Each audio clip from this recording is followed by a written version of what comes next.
আসসালামু আলাইকুম ওয়া রাহমাতুল্লাহ। আলহামদুলিল্লাহি ওয়াহদা ওয়াসসালাতু ওয়াসসালামু আলা মান লা নাবিয়্যা বা'দা আম্মা বাদ। আউযু বিল্লাহি মিনাশ শাইতানির রাজিম। বিসমিল্লাহির রহমানির রহিম। সম্মানিত দিনদার ভাই বন্ধুরা, দেশ এবং দেশের বাহির থেকে যারা এই ভিডিওটি দেখতেছেন, আপনাদের সকলকে আন্তরিক মোবারকবাদ জানিয়ে আপনাদের এই কিছু গুরুত্বপূর্ণ প্রশ্নের উত্তর নিয়ে আজকের এই ভিডিওটি সাজিয়েছি। আমাদের যুবক, তরুণ, বৃদ্ধ সকল বন্ধুদেরই সেক্সুয়াল ক্ষেত্রে যৌন স্বাস্থ্য অত্যন্ত গুরুত্বপূর্ণ দুইটি প্রবলেম ফেস করে থাকে। নাম্বার 1, ইরেকটাইল ডিসফাংশন, লিঙ্গ উত্থানজনিত সমস্যা। নাম্বার 2, প্রিমেচিউর ইজাকুলেশন, অর্থাৎ দ্রুত বীর্যপাত। এই দুইটি বিষয়কে যদি আপনি ন্যাচারালি হ্যান্ডেল করতে পারেন, তাহলে আপনি একজন সক্ষম এবং শক্তিশালী পুরুষ হিসেবে আবির্ভূত হবেন। প্রিয় বন্ধুরা আমার, এই জন্যই অনেকেই আমার কাছে বিশ্বস্ততার খাতিরে, বিশ্বস্ততার সূত্রে অনেক সময় জানতে চান যে স্যার, এই সমস্যাগুলো থেকে ন্যাচারালি রিকভার করার জন্য কি চিকিৎসা ব্যবস্থা বা কি ভেষজ পথ্য রয়েছে। এবং সেই থেকেই আমি আপনাদেরকে সাজেস্ট করেছিলাম অত্যন্ত নিরাপদ, ইফেক্টিভ, চমৎকার ভেষজ সম্পর্কে, যেটা হচ্ছে ন্যাচারাল আলকুশিটি। এবং এই আলকুশিটি সম্পর্কে কিছু প্রশ্ন আপনারা আমাকে করেছেন,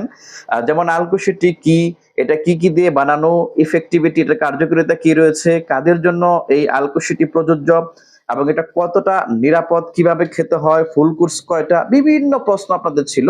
আমি সেগুলো নোট করেছি এবং প্রথমেই আপনাদের অবগতির জন্য জানিয়ে রাখি, আলকুশিটি এটি একটি ন্যাচারাল প্লান্ট বেস ফুড, অর্থাৎ প্রাকৃতিক উদ্ভিদজাত খাবার, এবং এটা নট মেডিসিন, এটা কোনো ধরনের প্রচলিত ঔষধ নয়। দ্বিতীয় নাম্বার প্রশ্ন ছিল আলকুশিটি কি দিয়ে বানানো। আলকুশিটি মূলত তৈরি করা হয়ে থাকে শুদ্ধ আলকুশির বীজ থেকে।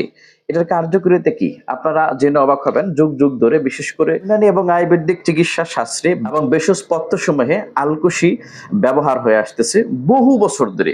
এবং এটার প্রধান ওয়ার্কিং মেটাবলিজম সিস্টেম হচ্ছে ডোপামিন নিঃসরণ ক্ষমতা বাড়ানো, স্পাম কাউন্টেবল ডেভেলপ করা, বীর্যরস আঠালো এবং ঘন করা, পাশাপাশি টেস্টোস্টেরন লেভেল ডেভেলপ করার ক্ষেত্রে এটা কার্যকর ভূমিকা রেখে থাকে। তার জন্য পুরুষাঙ্গ শক্ত, মজবুত এবং দৃঢ় করে অল্প সময়ের ভিতরে ইনশাআল্লাহ। সেক্সুয়াল ক্যাপাসিটি এবং টেন্ডেন্সি ডেভেলপ করে ন্যাচারালি আপনাকে একজন সক্ষম পুরুষ হিসেবে আবির্ভূত করার জন্য আলকুশিটি অত্যন্ত ইফেক্টিভ একটি কার্যকরী ভেষজ পথ্য। আপনাদের প্রশ্ন ছিল কাদের জন্য এটা প্রযোজ্য। দেখুন, আমাদের বহু বন্ধু রয়েছে যাদের সামান্য উত্তেজনাতেই পুরুষাঙ্গের মাথায় পাতলা পানি চলে আসে। অল্প সময়ের মাঝখানেই দেখা যায় পুরুষাঙ্গ নিস্তেজ হয়ে যায়, নেতিয়ে পড়ে, দুর্বল হয়ে যায়, সহবাস করার মতো সক্ষমতা হারিয়ে ফেলে। এমনও অনেক বন্ধু রয়েছে যে প্রথমবার বীর্যপাত ঘটার পরে দ্বিতীয়বার আর কখনোই পুরুষাঙ্গ স্ট্রং হচ্ছে না, 1 ঘন্টা 2 ঘন্টা চলে যাচ্ছে। এই যে একটি মারাত্মক লেভেলের খারাপ সিচুয়েশনে পড়া, এই বিষয়গুলো থেকে আলকুশিটি আপনাকে পরিত্রাণ দিবে ইনশাআল্লাহ। সেই সাথে আমাদের বহু বন্ধু রয়েছে যাদের দেখা যায় মাত্র 30 সেকেন্ড,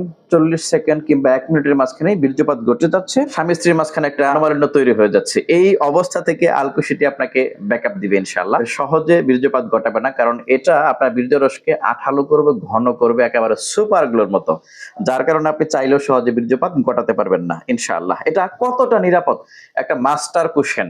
এই বিষয়টি এই সময়ের জন্য সচেতন প্রত্যেকটা নাগরিকের জন্য, প্রত্যেকটা মানুষের জন্যই জানা অত্যন্ত জরুরি এটা কতটা নিরাপদ। খেয়াল করুন, আলকুশিটি এটা কোনো প্রচলিত ঔষধ নয়। আমি আবারও বলতেছি, এটা প্রচলিত ঔষধ নয়, নট মেডিসিন, জাস্ট প্রাকৃতিক উদ্ভিদজাত খাবার, যার কারণে যারা উচ্চ রক্তচাপের পেশেন্ট রয়েছেন এটা তাদের জন্য সেফ, যারা ডায়াবেটিসের পেশেন্ট রয়েছেন এটা তাদের জন্য সেফ, যারা হার্টের পেশেন্ট রয়েছেন এটা তাদের জন্য সেফ, কারণ এটা একটা প্রাকৃতিক উদ্ভিদজাত খাবার। প্রচলিত যৌন শক্তিবর্ধক ওষুধ খেলে মাথা ধরে, চোখে ঘোলা দেখা যায়, তারপরে আপনার বিভিন্ন ধরনের যে সমস্যাগুলো সৃষ্টি হয় বা সাইড ইফেক্ট হয়, অ্যাসিডিটি বা গ্যাস বেড়ে যায়, এরকম ধরনের কোনো কিছু এটাতে হবে না ইনশাআল্লাহ। খেতে হয়, এটা খাবার পদ্ধতি একেবারেই সহজ। একটা প্যাকেটের মাঝখানে 12টা সাসেট থাকে, তো সেক্ষেত্রে আপনি একটা সাসেট 1 গ্লাস পানিতে গুলে মিক্সড করে খেয়ে ফেলবেন। এটা রাতে খেতে পারেন, দিনে খেতে পারেন, সকালে খেতে পারেন, আপনার যখন মন চায় খেতে পারেন। এটা প্রচলিত কোনো ঔষধের মতো না আর কি। অনেকেই প্রশ্ন করেন যে স্যার, এটা ফুল কোর্স কয়টা। আমি আবারও বলি, এটা কোনো অ্যান্টিবায়োটিক নয়, এটা কোনো ঔষধ নয় যে আপনাকে ডোজ ফিল আপ করতেই হবে, আপনাকে কোর্স ফিল আপ করতেই হবে। এটা এরকম কোনো কিছু না। এটা জাস্ট একটা প্রাকৃতিক উদ্ভিদজাত খাবার, আপনি আপনার চাহিদা মাফিক এটা খেতে পারবেন, কোনো ধরনের সমস্যা হবে না ইনশাআল্লাহ। আমি তারপরে ব্যক্তিগতভাবে আমাদের যে পেশেন্ট রয়েছে, ক্লায়েন্ট রয়েছে, তাদেরকে যে পরামর্শটা দিয়ে থাকি, বিশেষ করে আপনি যদি খুব মেজর প্রবলেম হয়ে থাকে, সেক্ষেত্রে আপনি 3 থেকে 5 দিন এটা রেগুলার খেতে পারেন। 3 থেকে 5 দিন খাওয়ার পরে যদি আপনার কাছে মনে হয় যে আলহামদুলিল্লাহ আমি তো সুস্থ হয়ে গেছি, আমি স্বাভাবিক হয়ে গেছি, আমার টেস্টোস্টেরন লেভেল নিঃসরণ এটা ডেভেলপ হয়েছে, আমার সেক্সুয়াল অর্গানগুলোতে ব্লাড সার্কুলেশন বেড়েছে, নিচের যে প্যানেল টিস্যু গুলো রয়েছে এগুলোতে রক্তচাপ বৃদ্ধি পেয়েছে, পুরুষাঙ্গ এখন আগের চাইতে যথেষ্ট শক্ত, মজবুত এবং দৃঢ় হচ্ছে, আমি সুস্থ। সেক্ষেত্রে এটা আপনার রেগুলার খাওয়া দরকার নেই। 4-5 দিন রেগুলার খাওয়ার পরে পরবর্তীতে যদি সুস্থ মনে হয় আপনার কাছে, তাহলে আপনি রেগুলার খাবেন না, এটা বন্ধ করে দেন। কখন খাবেন তাহলে? যখন মন চায়, যখন মন চায়, বিশেষ প্রয়োজনে, বিশেষ দিনে আপনি চাইলে খাইলে খেতে পারেন। এটা এরকম কোনো ডোজ ফিল আপ করার মতো কোনো কিছু না, জাস্ট প্রাকৃতিক একটি খাবার। তাই যে সকল বন্ধুদের এই যাবতীয় সমস্যাগুলো রয়েছে আমি তাদেরকে বলবো নিঃসন্দেহে এটা আপনি চালাতে পারেন, ইনশাল্লাহ নিঃসন্দেহে এটা খেতে পারেন। আপনাদের কাছে একটা গুরুত্বপূর্ণ রিকোয়েস্ট, অনেকে এই ভিডিও দেখে ডাইরেক্টলি আমাকে ফোন দেন, আমি বিনীতভাবে অনুরোধ করি সরাসরি ফোন না দেওয়ার জন্য। এখানে দেখেন হোয়াটসঅ্যাপ নাম্বার রয়েছে, আপনি আপনার বয়স, ওজন, উচ্চতা এবং প্রধান প্রধান সমস্যা, বিস্তারিত বিষয়গুলো সুন্দর করে লিখে এখানে মেসেজ দিয়ে রাখবেন, আমি ফ্রি হয়ে আপনাদেরকে রিপ্লাই দেবো ইনশাআল্লাহ।